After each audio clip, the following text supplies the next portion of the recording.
Dan Colman, Boffit. Really good to have you in today. I think the ambition or our interest today is to talk about one, our new partnership with your organisation. Two, I'd really like to dig into probably your thoughts as one of the industry leaders. How long have you been doing this? When was 1998? 27? A long time ago. Yeah. How old? 27 years ago. 27, 48. Fine. So started 21, is that right? 21, 20, 21? Yeah. Long time, mate. So you've seen a lot, I suppose a lot come and go and change in the whole industry itself. So do you want to tell everyone else that doesn't know or won't know who you are, what you do, what you've done? Yeah. Well, pleasure to be here. I currently run a company called Boffit, which is a training provider for the short answer, which qualifies personal trainers into our industry. Yep. Fitness industry. How it came about, so I started PTing in 1998. This was the days before mobile phones, before the internet, before AI, where to find your clients, you worked out of the gym. Everything went through the gym reception. Yeah. So if you had a session that day, I used to have to walk out of my house, go down to the phone box down the road, put my 10p in. Reverse charge. Reverse charge call to the gym, speak to a receptionist and ask if what bookings I had for that day. No way. She'd tell me. Clients would do exactly the same thing, and I'd go down and deliver the sessions. All cash in those days as well, because there was no such thing as bank transfers and all the rest of it. Yeah, no. All the programs were handwritten, because you weren't getting them off the internet and the rest. And then after that, around about the early 2000s, if personal training started to go boom. In the early days, it was a case of you did gym instructor hours, a few PT sessions, then studio classes. It was a little more formal back then, wasn't it, in terms of how the education system is today, or was really? Well, in those days, you had to, in order to qualify as a personal trainer, you had to come from an army background. Most of them were PTIs. No way. Or they were sports scientists, they'd been to university, right. Or they were high-end athletes. So there's an actual pathway to get there? So the pathway to get there, you had a very high level of sport and sporting ability, coaching ability, before you even took up a PT course.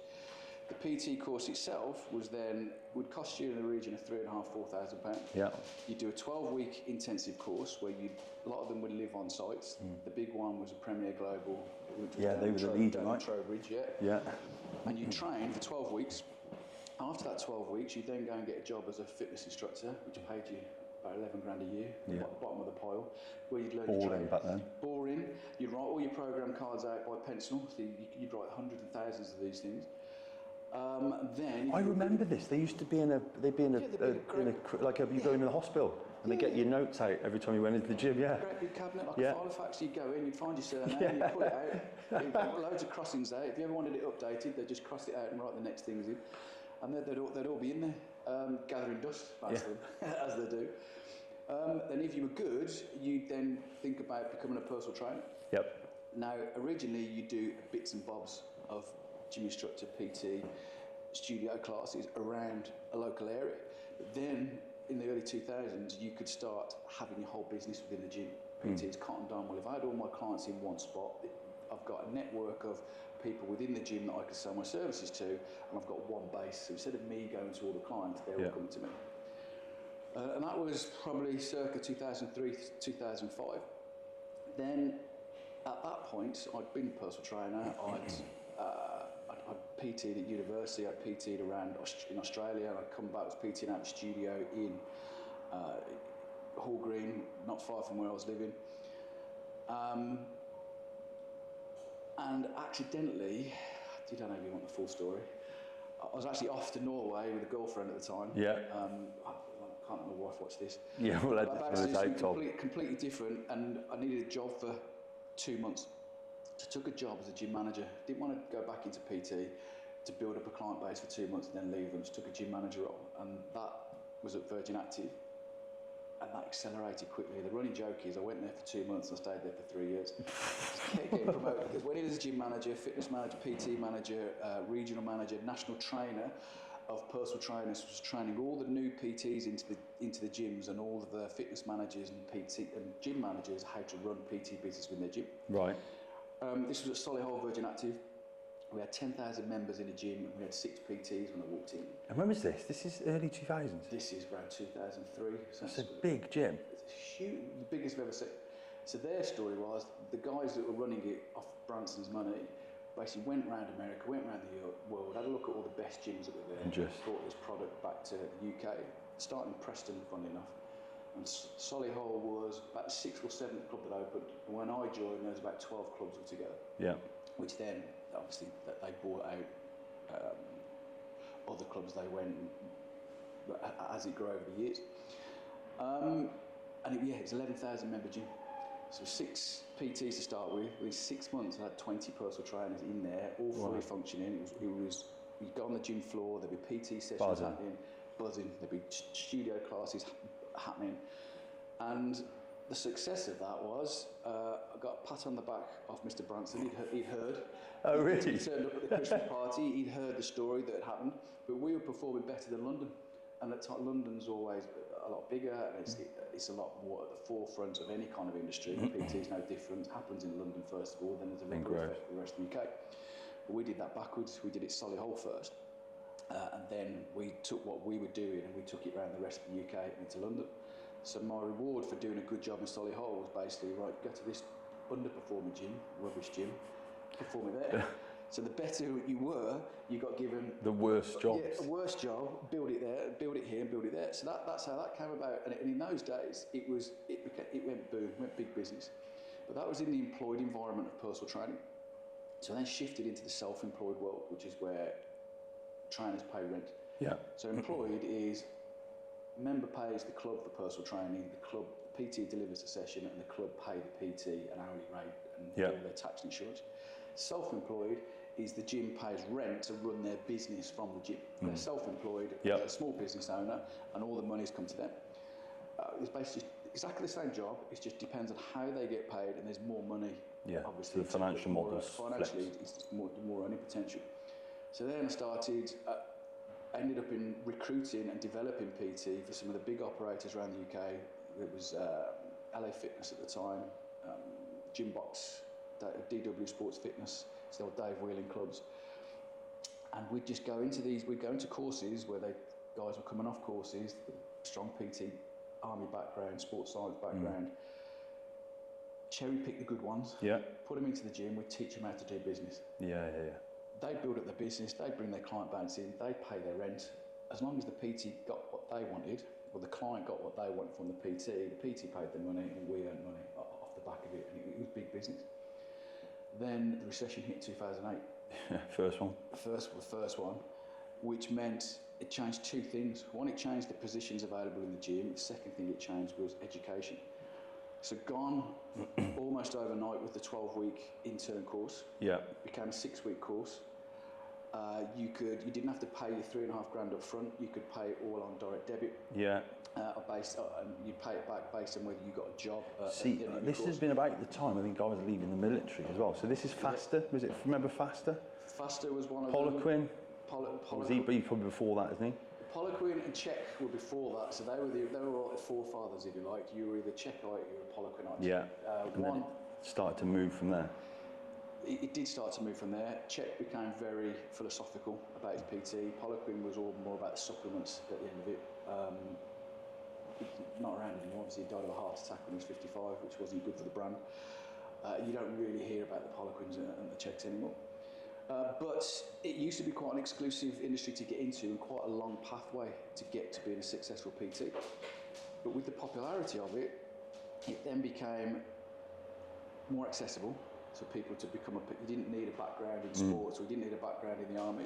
You could jump on a course, you could qualify quickly, and you wouldn't have to pay that course back until you'd got a job. So it became very easy. The problem with that was when we put them into the gym, they didn't have the confidence in how to do squats or how to do deadlifts. So we spent more time teaching them how to do the practical stuff and building their confidence.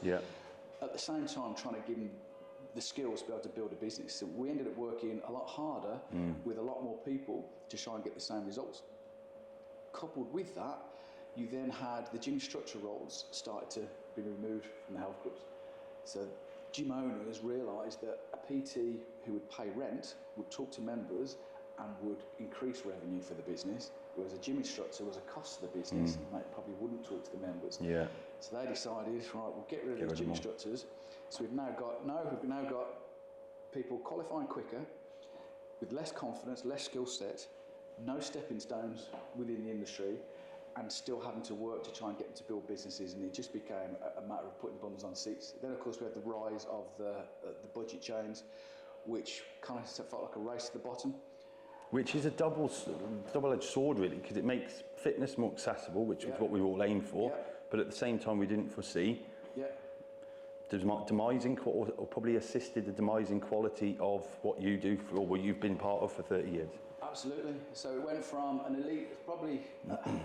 The aim was to try and get personal training to the masses and to make it more accessible to people.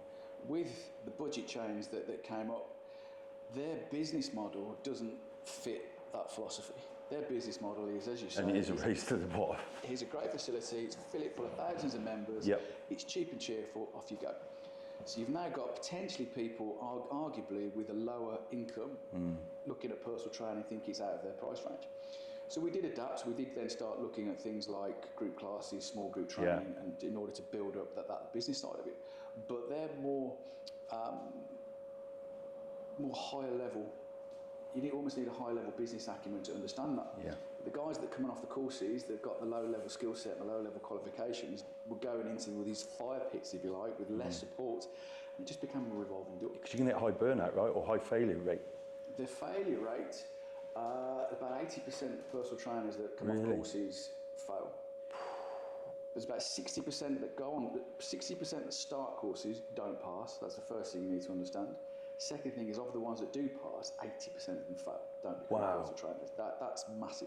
Those figures, there or thereabouts, they've not changed much. Within the budget chains, their business model is about operations. Yeah. So they need staff to...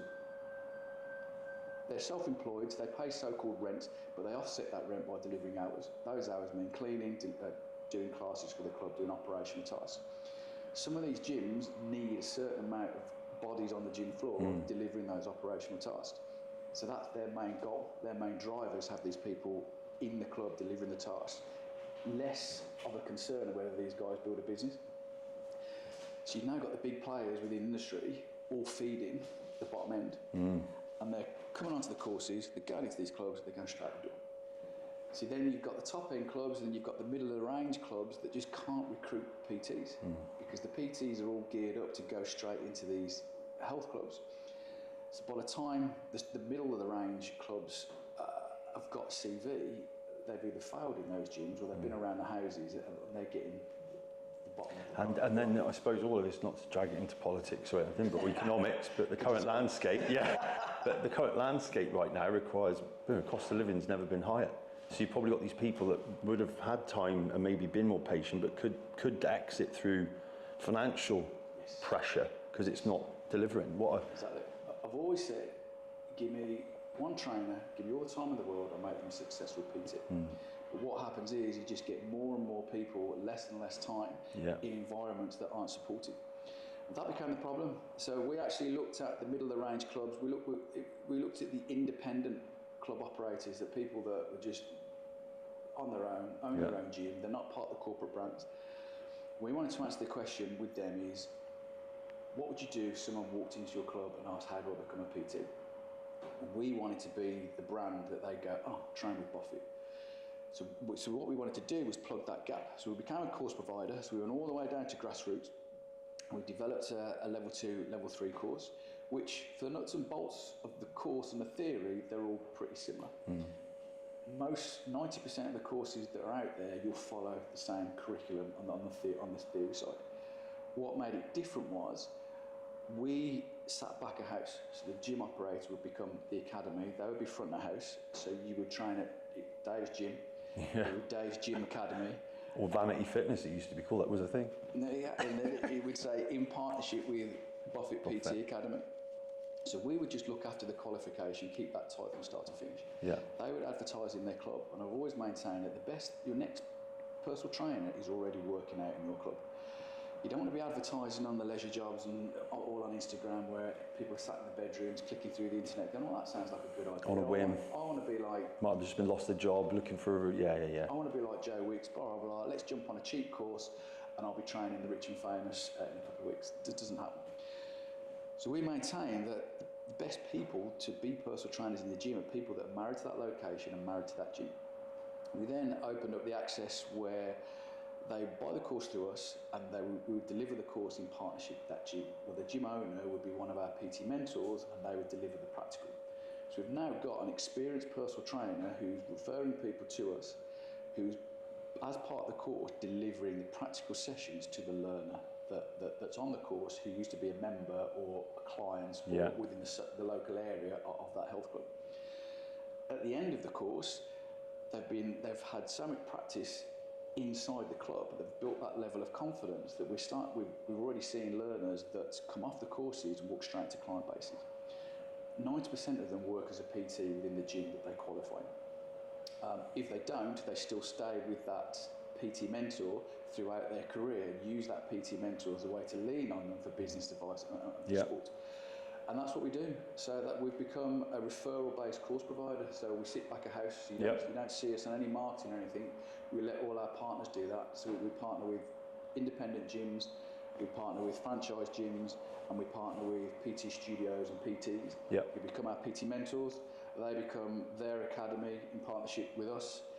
They are our sales team, marketing team. We look after the course.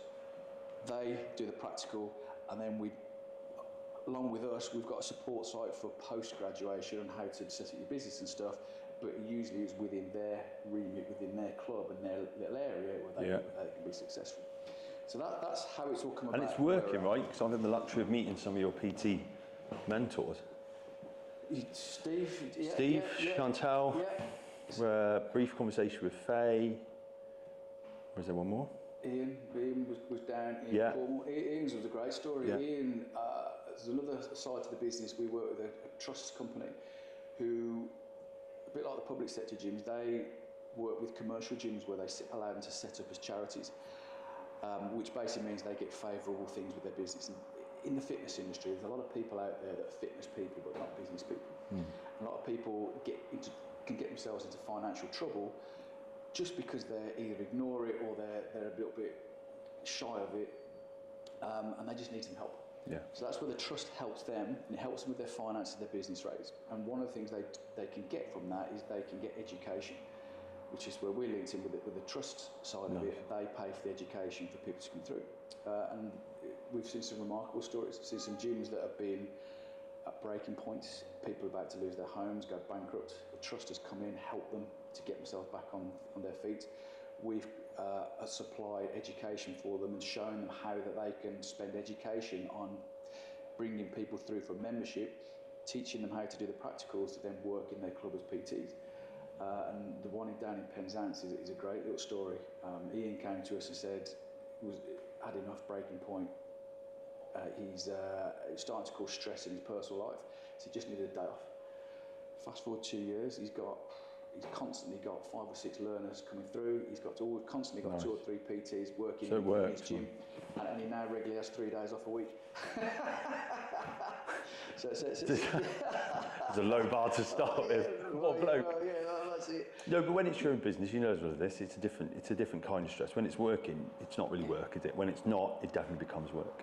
What would you?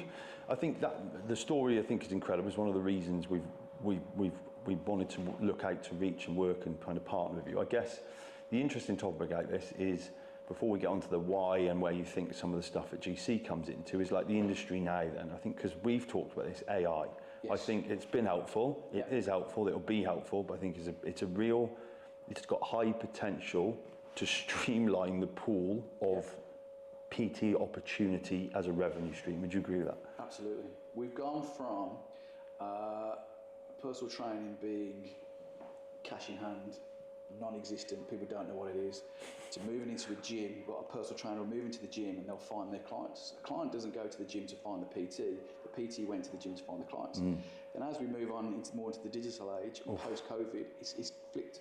So people now find their personal trainer and then they go to where that personal trainer is. So there's a lot more stuff that's online, there's a lot more stuff that's AI.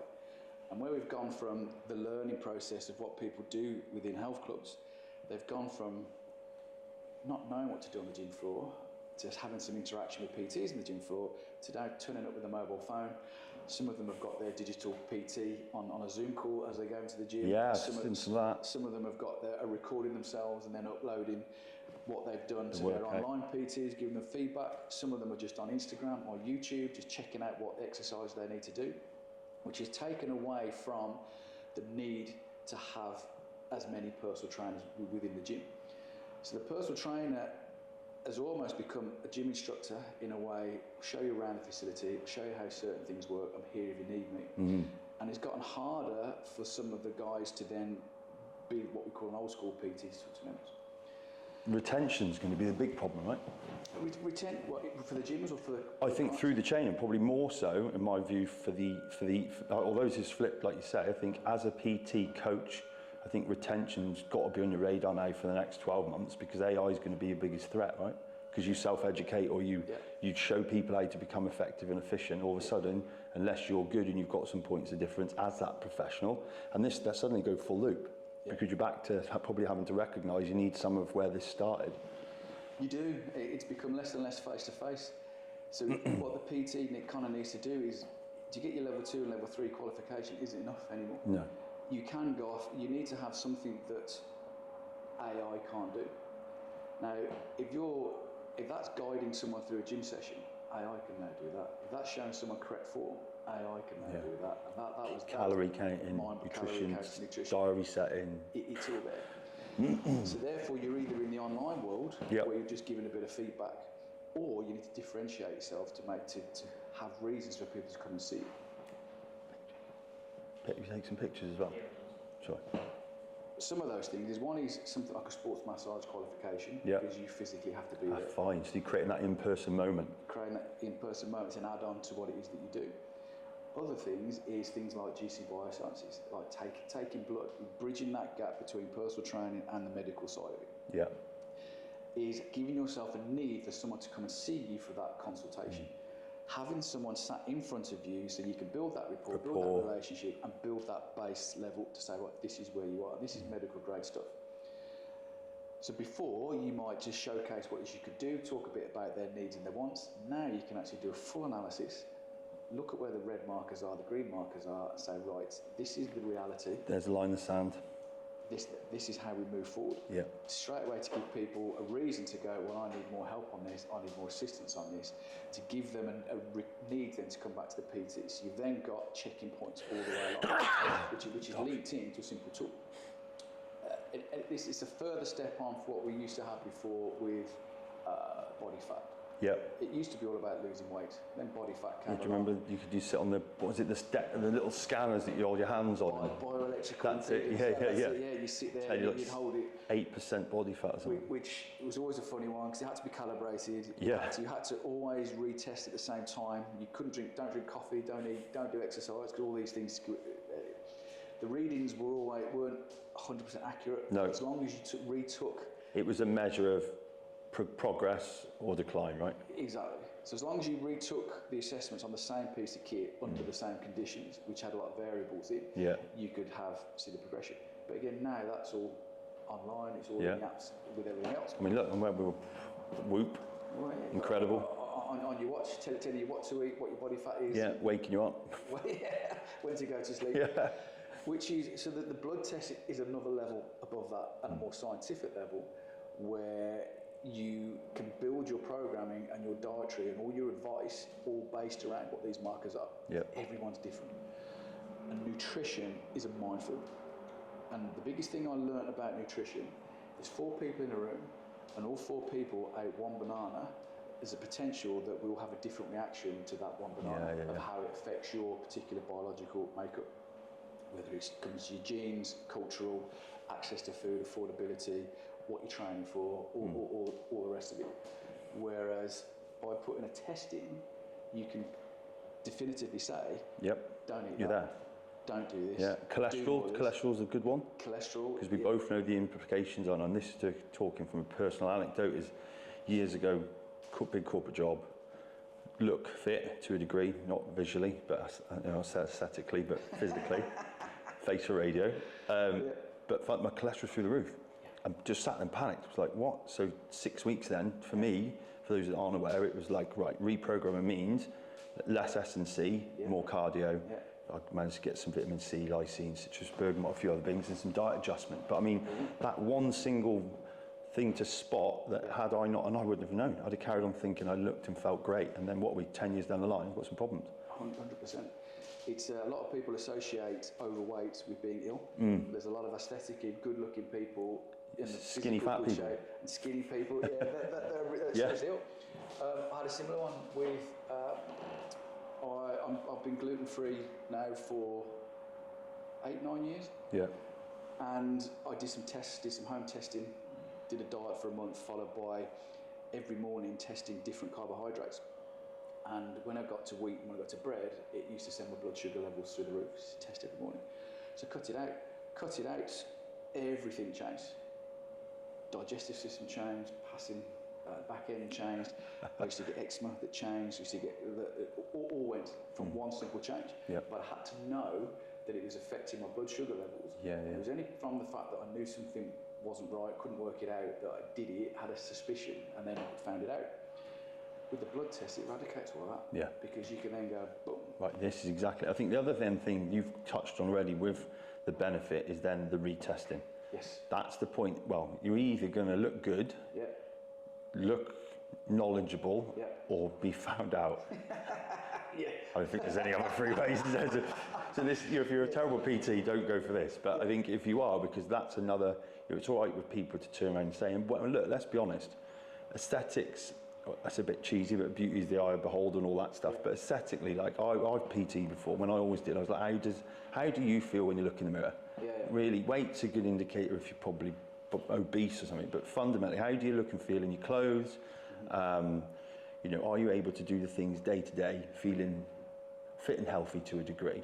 I think understanding how you move these biomarkers or indicators physically then shows just some of the stuff you're doing. I mean, we all see some crazy stuff going on online with some movements, and you're like, what's happened to the basics? Do you mean what someone's doing a kettlebell like throw an acrobatic thing? You're like, well, just go and squat. That looks so sketchy. So, so I think there's blood testing's one, but obviously with the partnership for anyone that starts to look past, we've got things like for our pro partners, TRT testing, HRT testing protocols, and I think those TRT. I mean, listen, mate, we're nearly pretty much a similar age. We've gone from an era of steroids being a really taboo word, still need to be treated with caution, not going to say any other, but we're in the realm now where a lot of our friends and stuff would probably require this stuff to change the way they feel, their mood, depression, anxiety, all these topics. HRT has been an ever-extensive, ongoing discussion that's quite demonised. So I think access to this at these frontline health and wellness professionals is good to have. A friend of mine termed it quite well, ex-forces. He said our age group is Sniper's Alley. He says you're walking along and there's things that can come and just get you. You can just drop dead of it. Yeah, that's a fair description. Yeah, probably there. So probably from 45 to 55 is heart attacks, stroke are the big ones. Other thing, lumps, got a headache, is it a tumour? Suddenly you're feeling your mortality, you're thinking about your mortality. And what I found interesting with the blood test is you're not waiting for that to happen.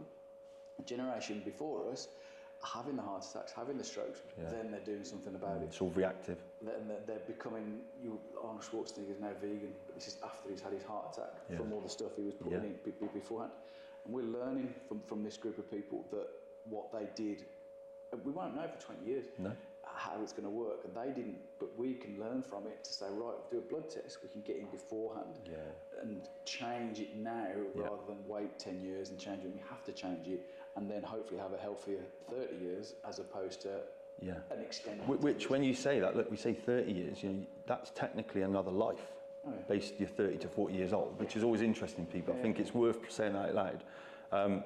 So this comes on to finally, like, you're one of the leading, probably, long-standing education providers in the industry anyway. So for you to see the fact that this is a need, and for us to, you're the two brands, Boffit and GC, to be partnering, I think I'm quite excited to see that this could be a very major turning point in helping shift, one, the industry to help better deliver a better service, and two, we could look back on this, probably, I was going to say with less hair, but I'm that good. When we're a little bit older, to know that another shift has happened in the industry that's kind of helped to protect the revenue streams of those people that you've been nearly 30 years trying to help them deliver on. Yeah. And then also help raise the bar on the level of output, because I know that's front and centre for you, like your pass rates speak volumes. 100%. It's only when you look back you can see the stepping stones, and this feels, like you say, this feels like a turning point. And ultimately, these trainers don't survive because they don't earn money, because they can't give a service to the member that either they're not confident in delivering, or it doesn't stand out, or it doesn't give the member stand the test of time, buy, or the member doesn't see the benefit within their service. Which is key. Which is why we think this is what additional stuff that these guys that need that will benefit them. But they have different levels. They can just use it as a tool to pass it over to somebody else to give the advice to, or they can get involved with it as much as they want, which takes research and different levels of education. So even though it's the same test, it can be delivered by different levels of PTs with different amount of knowledge and skill sets to put in.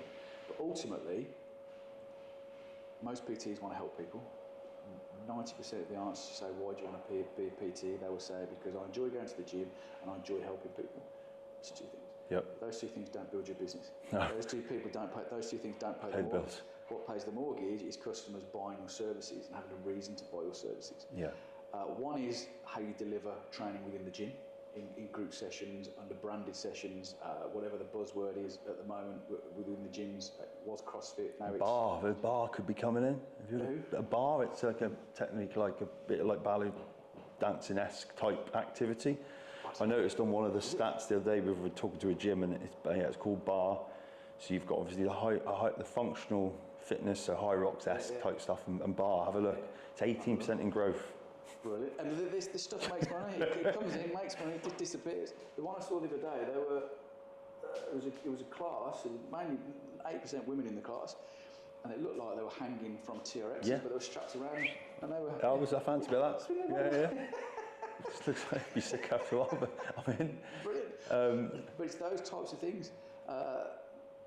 Having a different skill to the other PT, having a reason for people. And I think you come on to something else. Look, we've both been in and around health and fitness for a long time. I think, we talk about fast fashion, we look at it, and I don't think there's anything wrong with that. I think my experience as a PT, and I stopped, I felt more like a therapist, and it used to get me quite depressed, because I'm quite an empathetic person, but fundamentally you're looking to... and we've come a long way, I think, in the industry. You're looking for a reason to keep people moving and doing positively healthy, or things that are positively contributing to good health, and that requires balance. So I think with all these things, it's good. If I was, for anyone watching this, then you've got a big community. Why would you suggest that someone look towards the PT part or the partner program that GC Biosciences has got?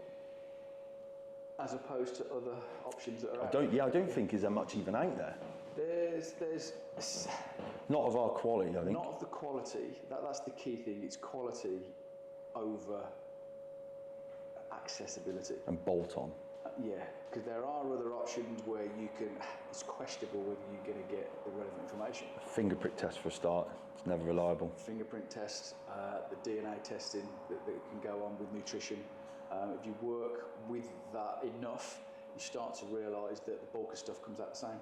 For 90% of the people, you start to go, well, hang on, that's just a tool. Lots of these things can just be used as a tool to get people to start using your services. This one is more of an ongoing tool that's going to potentially take someone that could be looking at dropping dead in 3 years to changing their lifestyle, to give them an extra another 20, 30 years on. So if they're lucky, they have their episode and the medical team helps them, and then they can continue to live. But if you catch them early enough, this is the intervention. It's going to be that intervention. So that's really it. It's about the reasons why we get into it. We are empathic people. Strange enough, the more successful ones tend to be the non-empathetic ones. More narcissists tend to build the bigger businesses. That's just the way it goes. But this gives, in particular, so the narcissist can use this just as a money driver. That's what they want to do. That makes a lot of sense. Whereas the empaths can use it to genuinely help people, which is one of the number 2 reasons why they get into the industry in the first place. But this is a tool that can help them stay in the industry a lot longer and help more people, which is what it's all about. For sure.